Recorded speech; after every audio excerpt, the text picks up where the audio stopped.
어느 보험회사에서 하는 광고의 내용이죠. 유명한 탤런트가 나오셔서 묻지도 않고 따지지도 않습니다. 그러면서 그 보험을 광고합니다. 진짜 묻지 않고 따지지도 않을까요? 세상의 모든 일들은 묻고 따집니다. 살펴봅니다. 특별히 우리가 돈 문제에 있어서는 얼마나 따지고 묻는지 모릅니다. 조금 더 손해가 되지 않게 하기 위해서 물건을 살 때에, 여기 보면 가게를 하시는 분들 가끔마다 진상 같은 손님들이지요. 정말 따지고 정말 힘들 정도로 돈 문제에 있어서 사람들이 따지는 경우가 많이 있고요. 내게 손해가 되는 것은 하지 않으려고 하는 것이 사람들의 습성입니다. 사실 우리도 어느 정도는 따져야 되겠죠. 이것이 정말 유익한가, 해가 되는가, 뭐 이런 거 저런 거 따지면서 살아야 됩니다. 그런데 우리가 묻지도 않고 따지지도 말아야 될 것이 하나 있습니다. 그게 뭘까요? 오늘 본문에 보면 예수님께서 예루살렘에 십자가를 지시기 위해서, 우리를 위하여 십자가에 달려 죽기 위해서 예루살렘을 올라가는 길에서 일어난 사건이 기록되어 있습니다. 예수님께서 여리고에서 소경을 고쳐주시고 예루살렘을 향해 올라갑니다. 유대 광야길, 험하고 힘든 그 길을 주님께서 가셔서 그 감람산에 있는 벳바게와 베단이라고 하는 작은 마을에 이르셨습니다. 그때 주님께서 제자들에게 둘을 보내시면서, 야, 너희가 저 건너편 마을에 가면 길가에 매여 있는 어린 나귀 새끼를 볼 것이다. 아무도 타지 않은 나귀 새끼가 있을 것인데 가서 끌고 오라고 말씀하셔요. 그러면서 하시는 말씀이, 혹 누가 물어보면 주가 쓰시겠다고 하라. 그리고 끌고 오라는 겁니다. 그래서 두 제자가 예수님의 말씀을 따라 건너 마을에 갔더니 진짜 마을 입구에 어린 나귀 새끼가 매여 있었어요. 이 제자들은 예수님의 말씀에 충실하게 순종하기 위해서 그 매여 있는 나귀의 끈을 풀고 그 나귀 새끼를 끌고 오려고 합니다.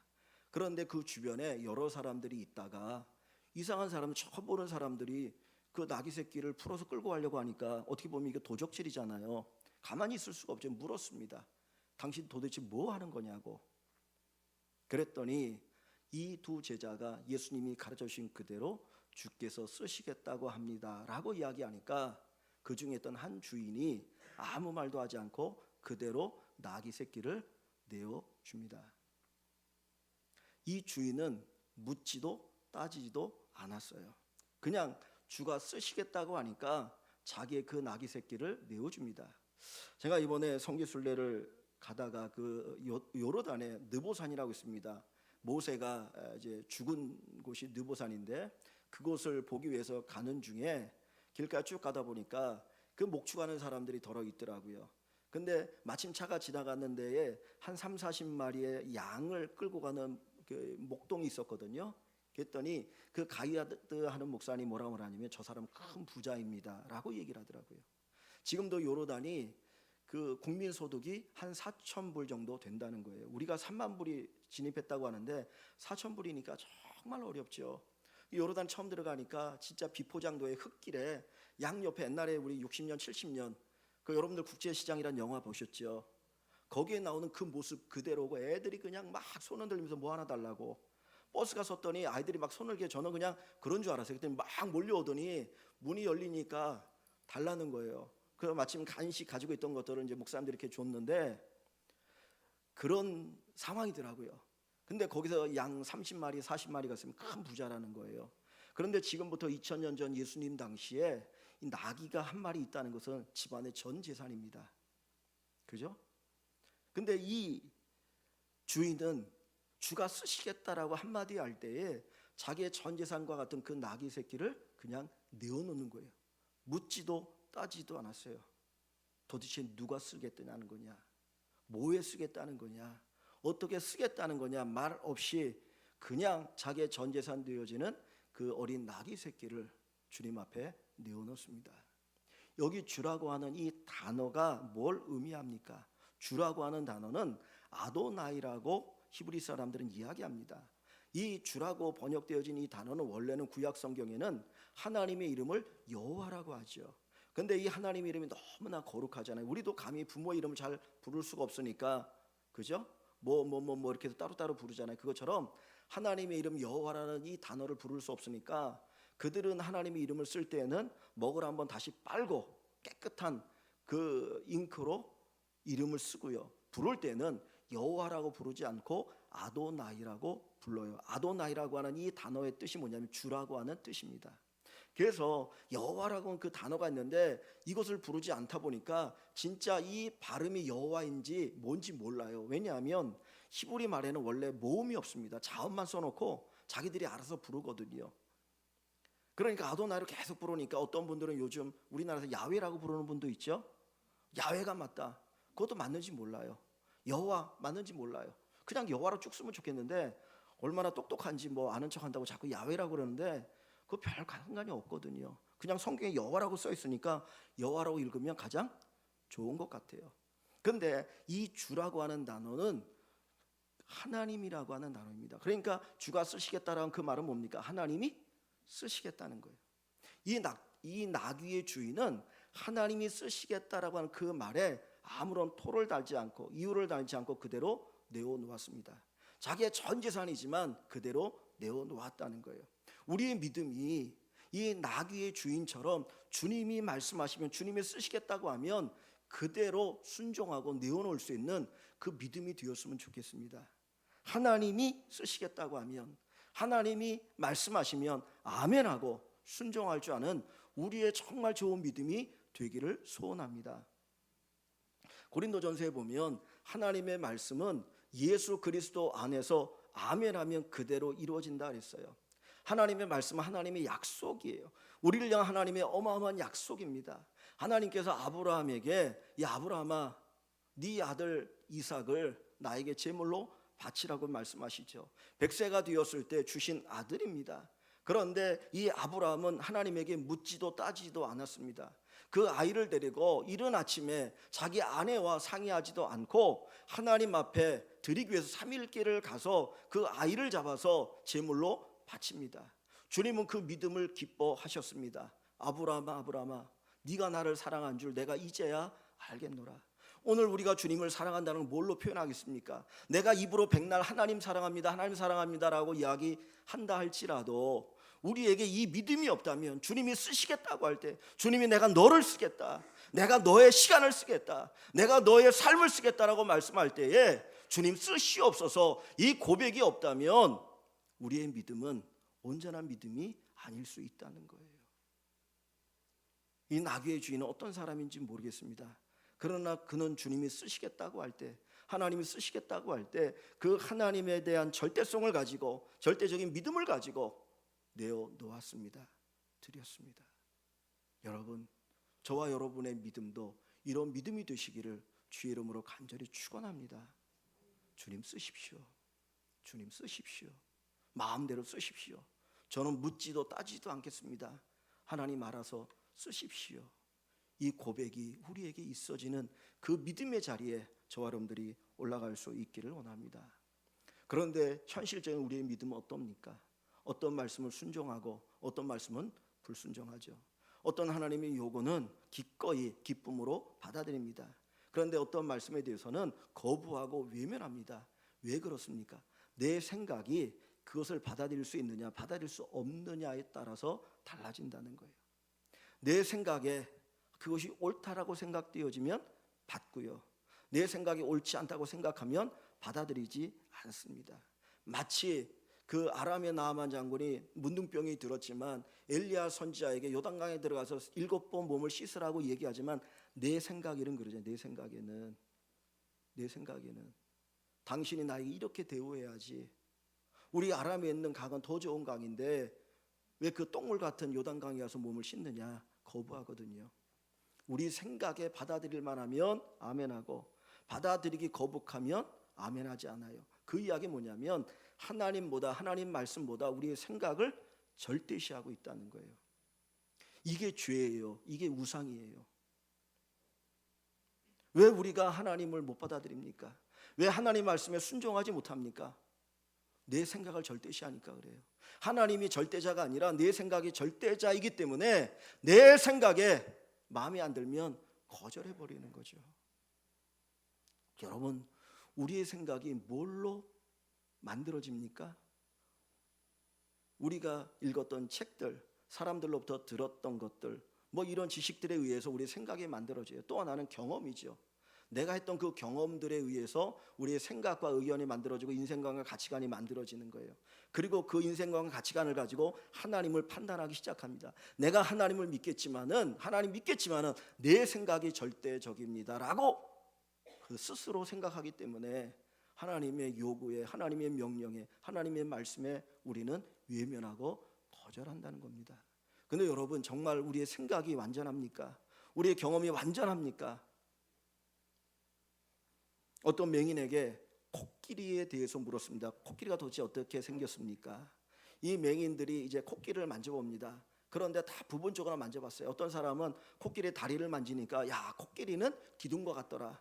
어떤 사람은 코끼리의 귀를 만지니까 코끼리는 부채와 같더라. 어떤 사람은 코끼리 꼬리를 만지니까 코끼리는 뱀과 같더라. 어떤 사람은 코끼리 코를 만지니까 코끼리는 또 뭐와 같더라. 근데 그 이야기들이 다 부분적이지 그것이 옳은 게 아니라는 거예요. 오늘 우리의 생각과 우리의 판단과 우리의 경험, 모든 것은 다 부분적입니다. 우리가 살아계신 하나님을 예비하고 섬기기 위해서는 우리의 생각과 우리의 경험을 내려놓아야 됩니다. 내가 그거 내려놓지 않으면 우리는 온전히 주님의 말씀을 이해할 수도 없고 믿을 수도 없고 받아들일 수도 없다라는 거예요. 그러나 너무나 많은 사람들이 철저하게 내 생각을 절대시하고 그리고 예수를 믿으려고 하니까 그 믿음이 자라지 않는 겁니다. 여러분들이 성경을 바라보는 그 시각은 어떤 시각입니까? 하나님의 말씀이 절대적인 것을 믿으십시오. 하나님의 말씀은 조금 더 오리가 없는 것을 믿으시길 바랍니다. 주님 말씀하시잖아요. 천지가 없어지기 전에는 내 말이, 이 성경의 말씀이 1.1획도 변하지 않을 것이다.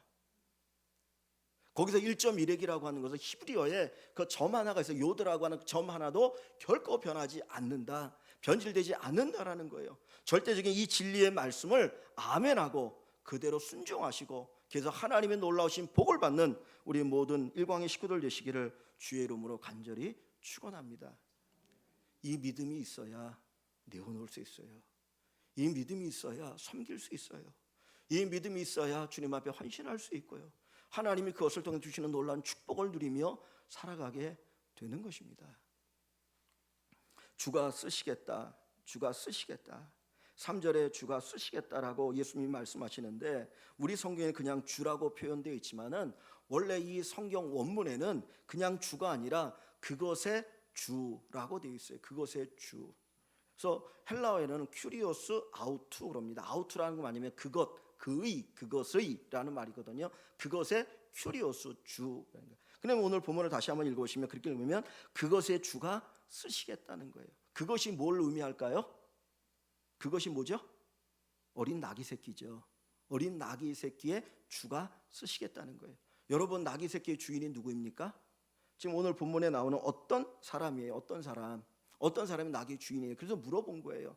만약 이 사람이 나귀의 주인이 아니면 제자들이 풀고 갈 때 물어볼 이유가 없는 거예요. 그죠? 만약에 주인이 아니면 잠깐만 기다려보라고, 내가 주인한테 가서 물어볼 테니까 기다리라고 얘기하겠죠. 근데 이 사람이 주인이니까 그냥 끌고 가라고 이야기하는 거예요. 그러니까 우리가 볼 때는 분명히 나귀의 주인은 누굽니까? 여기 본문에 나온 어떤 사람이에요. 그런데 주님은 그것의 주를 얘기합니다.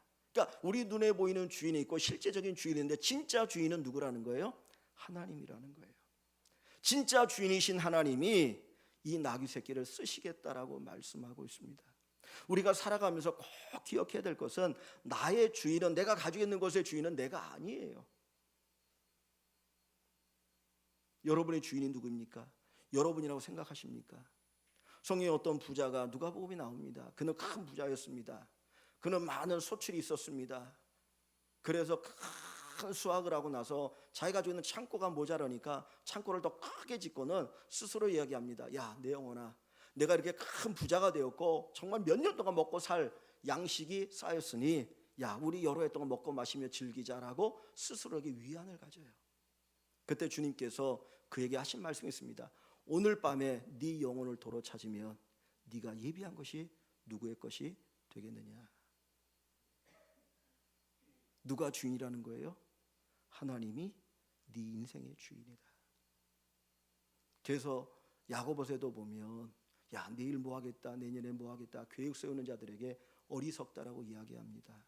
어리석다라고 얘기합니다. 마치 아침에 안개가 저기 꼈다가 햇빛이 내리치면 안개가 싹 사라져 버리는 것처럼 하나님이 우리를 부르시면 우리의 모든 것이 헛것이라는 거예요. 인생의 주인은 내가 아닙니다. 내가 가지고 있는 것의 주인은 내가 아닙니다.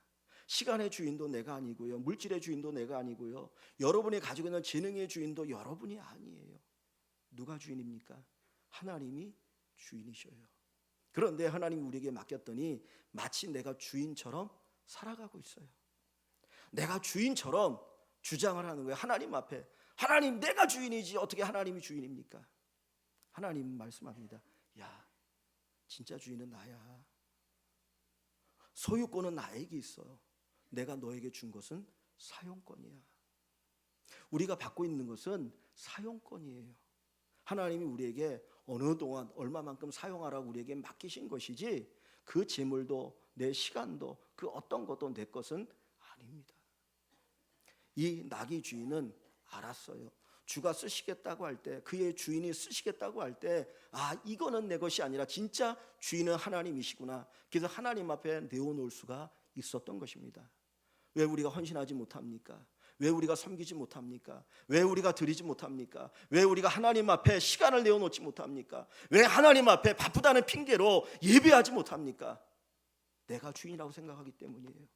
정말 내 시간의 주인이, 내 인생의 주인이, 나의 주인이 하나님이라면 하나님께서 우리에게 시간을 주면서 너희 시간을 내어서 나 예배해, 그렇게 말씀하시면 우리가 주님 앞에 나와서 예배하지 않겠습니까? 그런데 내가 주인이니까 내가 드릴 수도 있고 안 드릴 수 있다라고 생각하니까 온전한 헌신이 없고 온전한 섬김이 없고 드림이 없는 거예요. 하나님은 우리 것을 빼앗아 가진 분이 아니에요. 하나님이 왜 우리에게 맡기셨겠습니까? 누리라는 거죠. 누리라는 거죠. 하나님이 에덴 동산을 만들어 놓으시고 아담과 하와에게 다 맡기지 않습니까? 마음껏 누려라. 그런데 뭘은 따먹지 말라? 선악과를 따먹지 말라는 거예요. 왜 선악과를 따먹지 말라고 합니까? 이 모든 것이 네게 아니고 내가 주인이야. 내가 주인이니까 주인이라는 것을 인정하고 네가 누리고 살아가면 돼. 그러면 네가 누리며 살 수 있어. 그거 가르쳐 주는 거거든요. 여러분의 주인이 누구이셔요? 하나님이셔요. 그래서 바울 사도는 고린도 전서에서 너희 몸은 값으로 산 것이 되었으니 그랬어요. 우리 몸을 누가 사셨어요? 하나님이 사셨어요. 뭘로? 피값으로. 예수의 피값으로. 십자가 달려주신 그 예수님이 피 흘리심으로 우리를 구속하셨고 우리를 사셨고 이제 우리가 하나님의 자녀, 하나님의 백성이 되는 겁니다. 제가 성지순례 하면서 가장 감명 깊었고 가장 인상이 남는 거, 정말 보고 싶었던 거는 광야였어요. 광야. 도대체 광야가 어떻게 생겼나? 아무리 사진으로 봐도 잘 모르겠더라고요. 근데 광야를 보니까 차를 타고 그 광야 한 길을 고속도라고 하는데 뭐 우리나라에 그냥 도로 같아요. 근데 거기에 그 드넓게 펼쳐지는 광야에 풀 한 폭이 제대로 없더라고요. 메말라 버린 그 땅, 지금 우기라고 하는데도 풀도 없는 그 땅에 이스라엘 백성이 40년 동안 광야에서 살았다는데 어떻게 살았나? 거기에 하나님의 은혜가 있지 않았습니까? 신명기에 보면 주님 말씀하잖아요. 이스라엘 백성이 광야 40년을 살면서 발이 부르트지 않고 옷이 헤어지지 않았다 그랬어요. 매일같이 만나를 먹이셨다 그랬습니다. 이 광야 같은 세상 속에서 살 수 없는 그 척박한 땅에서 하나님이 그들을 먹이시고 입히셔요. 왜 그래요? 하나님의 사람이기 때문이에요. 하나님이 주인이기 때문이에요. 내가 내 주인이니까 내 백성들을 하나님 책임지시고 살리시고 인도하시는 겁니다. 그러면서 우리의 가르쳐 주는 게 뭐냐면, 야, 내가 네 인생의 주인이야. 내가 필요할 때 너희가 드리기를 원한다. 드리기를 원한다는 거죠. 여러분, 오늘 본문에 보면 그 3절에 보면 주가 쓰시겠다고 써 있죠. 그죠? 주가 쓰시겠다고 써 있지 않습니까? 그죠? 근데 그 뒤에 보면 일이라고 표현된 거 보이십니까? 여러분 성경에 일이라고 써 있죠. 그러면 그 밑에를 보십시오. 일하고 그 각 주에 뭐라고 써있냐? 주가 쓰시겠다 하라. 이렇게 주님 말씀하셨거나 어떤 사본에 보면 그 뒤에 말이 있다는 거, 주가 쓰시겠다. 그리고 즉시 돌려 보내리라 하라 하시니라고 기록되어 있다는 거예요. 그러니까 우리 성경에는 주가 쓰시겠다라고만 표현되어 있지만 어떤 성경에는 주가 쓰시고 즉시 어떻게 한다는 거예요? 돌려보낸다는 거예요. 아브라함이 아들 이삭을 하나님 앞에 바치지 않습니까? 그러고 나서 하나님께서 어떻게 하셔요? 아브라함이 이삭을 드릴 때 하나님이 죽이지 못하도록 막으시잖아요. 그러면서 아브라함에게 복을 약속하셔요. 네 아들 이삭을 통해서 내가 큰 복을 주겠다는 거예요. 이삭을 통해서. 그러니까 그전에는 그냥 아들 이삭이었는데 이제는 복 받는 이삭, 복덩어리가 되어진 이삭, 복의 도구가 되는 이삭이 되는 거예요. 그리고 보여준 게 뭡니까? 한 순양을 하나님이 예비하셨다가 바치게 하는데 그때 아브라함이 고백하는 말이 뭡니까? 여호와 이래. 여호와 이래. 뭐하는 하나님? 준비하시는 하나님. 내가 하나님 앞에 드릴 때 주님은 그냥 탁 삼키고 끝나지 않으셔요. 우리에게 돌려주셔요. 더 갚아주시는데 어떤 하나님을 만나게 하십니까? 여호와 이래 준비하신 하나님. 준비하신 하나님을 만나게 하셔요. 준비하신 하나님. 여러분, 하나님이 주인 되심을 고백하시고 믿으시기 바랍니다. 내가 내 인생의 주인이 아니에요. 하나님 우리에게 요구하시는 것은 그냥 달라고 하는 것이 아니라 그것을 우리의 축복의 도구로 쓰시기 위함입니다. 여러분의 시간을 드리면 하나님은 그 시간을 통해서 우리에게 복을 주셔요. 여러분이 물질을 드리면 그 물질을 통해서 하나님이 복을 주셔요. 여러분들이 뭔가 재능을 드리면 그 재능을 통해서 하나님이 복을 주셔요. 그게 복의 도구가 되는 거예요. 생짜가 아니라 복의 도구로 사용되어진 놀라운 은혜가 거기에 머물게 되는 겁니다. 그 독일의 아우구스부르크라고 하는 도시가 있는데 그 도시에 푸거라이라고 하는 건물들이 있다고 합니다. 근데 이 푸거라이라고 하는 이 건물이 약 67개의 건물로 되어 있고 거기에 142가구가 살고 있는 건물인데 이 건물이 어떤 건물이냐면 가난한 사람들이 무료로 와서 사는 건물이에요. 그러니까 가난한 사람들이 살 데가 없고 가난하니까 거기 와서 살게 되는데 이 사람들이 1년에 내는 임대료가 얼마냐면 우리나라 돈으로 1,100원 정도 돼요. 유로 1유로가 안 됩니다. 근데 이게 언제 생겼냐면 1521년에 만들어졌어요. 그러니까 지금부터 한 500년 전에 만들어진 그 가난한 사람들을 위한 복지 시설입니다. 500년 동안 계속해서 가난한 사람들이 거기에 살면서 정말 어려움 속에서 그런 어떤 도움과 혜택을 받고 살았거든요. 근데 이 푸거라이라고 하는 이 건물이 국가에서 만든 건물이 아니고요. 한 개인이 만든 건물이라는 거예요. 1521년이면 우리나라가 어느 때입니까? 조선시대. 그저 여러 가지 어려움 당해가지고 뭐 상상할 수 없는 그런 때 아닙니까? 근데 그때에 그 독일에 믿음의 사람이 하나님이 자기 주신 그 은혜가 감사하고 주신 물질이 감사하니까 이 물질을 가지고 내가 어떻게 주님 앞에 드릴까 생각하다가 자기가 살고 있는 그 도시에 가난한 사람들을 위해서 건물을 지은 거예요. 그리고 142가가 되는 사람들이 거기 와서 살되 무료로 살게 하는 겁니다. 그러면서 그들에게 조건 두 가지 있어요. 거기 들어오려면 첫 번째 조건이 뭐냐? 하나님을 믿는 사람, 예수 믿는 사람이어야 돼요. 그리스도인. 두 번째는 우리 집을 위해서 기도해 줘야 돼요. 매일같이 우리 집을 위해서 기도해달라. 다른 거 요구하지 않고 하나님께서 복을 주셔서 이 건물이 계속 운영되어지고 하나님의 복을 받고 하나님이 살아갈 수 있도록 도와달라고 하는 그 기도를 드려주는 것이 조건이라고 합니다. 지금도 있고 지금도 많은 사람 독일에 가면 거기 관광을 간다는 거예요. 이 푸거 가문은 알았어요. 이게 내 것이 아니라는 거. 누구 것? 하나님의 것이고 하나님 맡긴 것이니까 어떻게 쓰는 것이 하나님 기뻐하는 줄 알아서 그것을 가지고 선한 일에 쓰고 있습니다. 내 것이 아닙니다. 주의 것입니다. 이 몸뚱아리가 내 것이 아닙니다. 주님의 것입니다. 여러분이 가지고 있는 모든 것이 여러분의 것이 아니고 주님의 것입니다. 우리는 다만 주님 앞에 사용권을 받아서 사용하고 있는 겁니다. 우리는 종종 그런 생각을 합니다. 주가 쓰시겠다라고만 말씀하지 마시고 주님께서 쓰실 때에 요런 이유와 목적을 가지고 내가 쓴다라고 이야기하시면 얼마나 순종하기 좋겠어요. 그죠? 야, 내가 좀 돈이 필요한데 너 나 돈을 내라. 내가 이렇게 해서 요걸 써야 되는데 요게 필요한데 돈이 모자라니까 네가 좀 내면 좋겠다. 그러면 이유가 분명하니까 우리가 드릴 수 있잖아요. 그죠? 그러니까 우리는 그런 생각을 갖는 거예요. 근데 주님은 이 낙이 주인에게 그런 얘기 하지 않았어요. 그냥 쓰시겠다라고 말씀하셔요. 근데 오늘 본문 뒷부분에 가보니까 예수님이 이 낙이 새끼를 타고 어디로 가십니까? 예루살렘으로 올라가고 계시죠. 근데 메시아라고 하는, 그리스도 메시아, 우리의 구원자라고 하는 분을 성경은 우리에게 미리 다 알려주고 계셔요. 즉 다시 말하면 구약 성경에 메시아에 대한 예언들이 있는데 그 예언이 이루어지는 그분, 그 예언이 그대로 이루어지는 그분이 우리의 메시아라는 거예요. 그러니까 보세요. 만약에 구약에 10개의 그 메시아에 대한 예언이 있는데 9개는 맞고 하나가 틀리면 메시아일까요? 아닐까요? 메시아가 아니에요. 그죠? 그건 성경이 오류가 있는 거죠. 그러면 예수님에 대한 예언은 100개면 100개가 다 이루어져야 되는 거예요.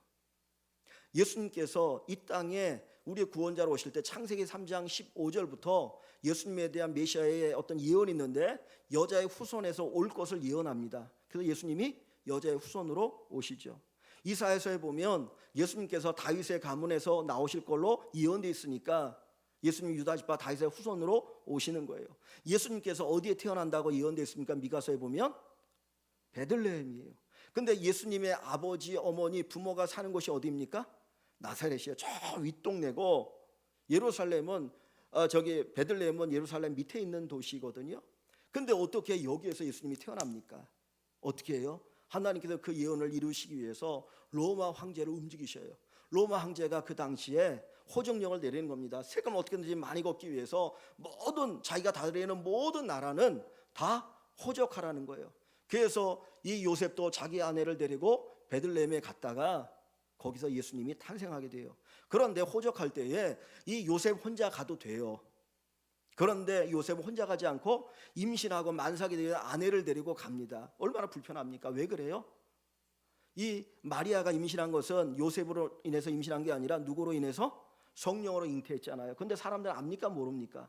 몰라요. 믿을 수가 없어요. 요셉도 처음에는 믿지를 못해가지고 조용히 파혼하려고 그랬는데 하나님이 천사를 통해서 말씀하시니까 아내로 받아들였어요. 근데 동네 사람들 어떻게 생각했습니까? 아, 저 여자는 불결해. 정혼해놓고서는 다른 남자하고 임신을 했네. 동네가 작으니까 소문이 쫙 퍼지잖아요. 요셉이 자기가 있을 때는 지켜줄 수 있지만은 자기가 집을 떠나면, 그리고 그 예수님이 태어나게 되면 그 얼마나 어려움을 겪을 수 있겠습니까? 그러니까 데리고 가는 거예요. 가는데 거기에서 출산하게 되어지죠. 그리고 있을 곳이 없으니까 마구간에 태어나시고 말구에 누이시잖아요. 이건 모든 것이 다 예언이에요. 예언.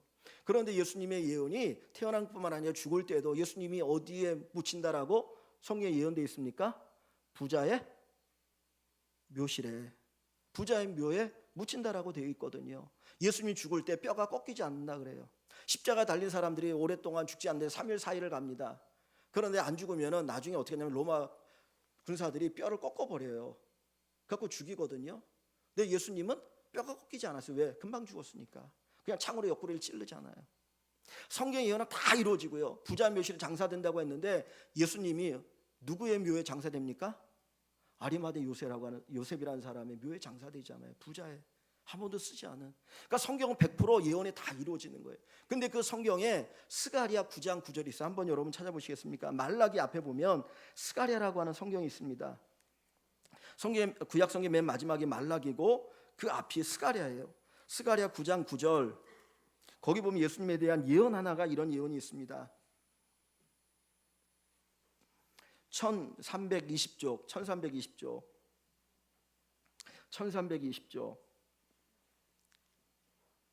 구약성경 1320쪽 제가 읽을게요. 시온에 따라, 시온은 예루살렘을 가리켜요. 시온에 따라 크게 기뻐할지어다. 예루살렘에 따라 즐거이 부를지어다. 보라, 내 왕이 내게 임하시나니. 어떤 구원의 왕이 오시기 때문에 기뻐 즐거워하라는 거죠. 자, 그러면서 그는, 그래서 그 왕, 하나님 보내시는 구원자 메시아는 어떤 분이냐? 그는 공의로우시며 구원을 베푸시며, 그 다음에 뭐 하시며? 겸손하시며. 이사야서에도 보면 예수님의 겸손에 대해서 이야기하고 있죠. 큰 소리도 외지 아니하고, 그저 꺼져가는 등불도 끄지 않고, 그죠? 상 갈 때도 꺾지 않는 그 겸손함에 대해서 얘기하고 있는데, 여기는 겸손하여서 어떻게 해요? 나귀를 타고 오셔요. 왕은 보통 말을 타지 않습니까? 말을 타고 영광스럽게 그 성에 입성하는데 예수님은 그 말을 타지 않아요. 뭐를 타셔요? 나귀를 타셔요. 나귀를 타셔요. 짐을 나른 그 나귀를 타시는데, 자, 그 나귀는 뭐라고 합니까? 나귀의 작은 것 곧 나귀 새끼니라. 이게 예수님에 대한 예언이에요. 이 예언도 이루어져야 돼. 이루어지지 않으면 예수님이 온전한 메시아이지 않다는 거예요. 근데 이 예언을 이루기 위해서 주님께서 뭘 쓰십니까? 이름 없는 한 주인의 어린 나귀 새끼를 쓰시는 거예요. 근데 저 같으면 그랬으면 좋겠어요. 예수님이 아까도 얘기했던 것처럼, 야, 내가 네 나귀 새끼를 타고 예루살렘에 올라갈 거야. 너 성경 아니? 스가랴서에 보면 이런 예언이 있는데 내가 메시아지 않아. 그러니까 내가 이 어린 나귀 새끼를 타고 하니까 얼마나 영광스럽겠어. 네 낙이 정말 영광스러운 게 될 거니까 나를 위해서 내어놓겠니? 라고 얘기하면 얼마나 기분 좋게 내어놓을 수 있겠어요. 그죠? 근데 주님은 얘기하지 않으시되 어떻게? 주가 쓰시겠다. 이 낙의 주인은 몰라요. 주님이 어떻게 쓰실지, 어디에 쓰일지, 어떻게 하실지 모르지만 그냥 주님 앞에 아멘하고 내어놓는 겁니다. 근데 나중에 보니까 그 나귀가 주님이 예루살렘에 입성할 때 쓰임받은 아주 정말 가치 있는 귀하고 소중한 나귀가 된 거예요. 여러분, 하나님 우리에게 다 이야기하지 않아요. 내가 너 이렇게 쓸 테니까 야, 이렇게 해라 저렇게 해라 그렇게 하지 않아요. 그냥 내가 쓰겠다. 내가 쓰겠다. 너 드려라. 너 드려라. 네가 헌신해라. 네가 내 앞에 엎드려라. 그러면 그냥 하는 거예요. 왜? 하나님에 대한 절대성을 가지고 하나님이 내 인생의 주인이시니까, 내 모든 것의 주인이니까. 그리고 엎드리면 하나님이 나중에 보여주시, 아, 내가 했던 이 작은 헌신이 이렇게 어마어마한 결과를 가져왔네. 하나님이 큰 구원의 역사의 한 부분을 담당했구나. 그거를 알게 되어지는 거예요. 토마스 선교사라고 하는 분이 우리나라에 복음을 전하기 위해서 왔습니다. 그런데 발도 들이지 못하고 대동강변에서 참수를 당하고 죽잖아요. 근데 그분이 던졌던 그 쪽복음이 얼마나 많은 사람들에게 구원의 열매를 가져왔는지 몰라요. 내가 볼 때는 이게 무슨 열매가 있을까? 이게 무슨 큰 의미가 있을까? 그럴지 모르지만 내가 하나님 앞에 드려지면 그게 어마어마한 역사가 있는 겁니다. 한 어린아이가 보리떡 5개, 물고기 2마리 주님 앞에 내어놓았잖아요. 그거 맛있는 음식도 아니에요. 가난한 집 아이니까 한 아이의 한 끼 식사밖에 되지 않아요. 그러나 주님 앞에 내어놓을 때 주님이 그걸 쓰니까 장정만 5,000명, 아이들까지 합쳐서 2만 명이 넘는 사람들이 실컷 먹고 남는 기적의 도구가 되는 겁니다. 주가 쓰시겠다. 주가 쓰시겠다. 여러분, 쓰시고자 할 때 드리십시오. 여러분, 나이 많이 먹으면, 내 힘 없으면 사람들도 싫어해요. 속된 말로. 그죠? 귀찮아. 자식들도 때로 귀찮아하잖아요. 내가 아무런 힘이 없을 때 그때가 주님 나를 써주십시오라고 얘기하지 마시고요. 내가 힘이 있고 내가 활동적일 때, 주님 이왕이면 좀 더 젊을 때 하나님 나를 쓰십시오라고 믿음으로 드리고 고백하면 좋겠어요. 쓸모없는 것 드리는 게 아니라 정말 좋은 것. 이런 얘기해서 죄송합니다. 저희 후배 목사님이 교회에서 이런 얘기를 한대요. 집에서 쓰던 거 교회 가져오지 말라고. 집에서 쓰던 거 가져오지 말라고. 정말 하나님께 드리려면 정성을 다해서 깨끗한 거 새 것 드려라. 동감하는 분들도 있고 동감하지 않는 분들도 있을지 몰라요. 근데 중요한 건 그 정신이에요. 그 정신, 그 마음. 주님이 쓰시겠다고 말씀합니다. 내가 너 쓰겠다. 주님 쓰시옵소서. 이 믿음의 고백이 있는 여러분 되시기를 주의 이름으로 간절히 축원합니다. 우리 잠시 기도합니다.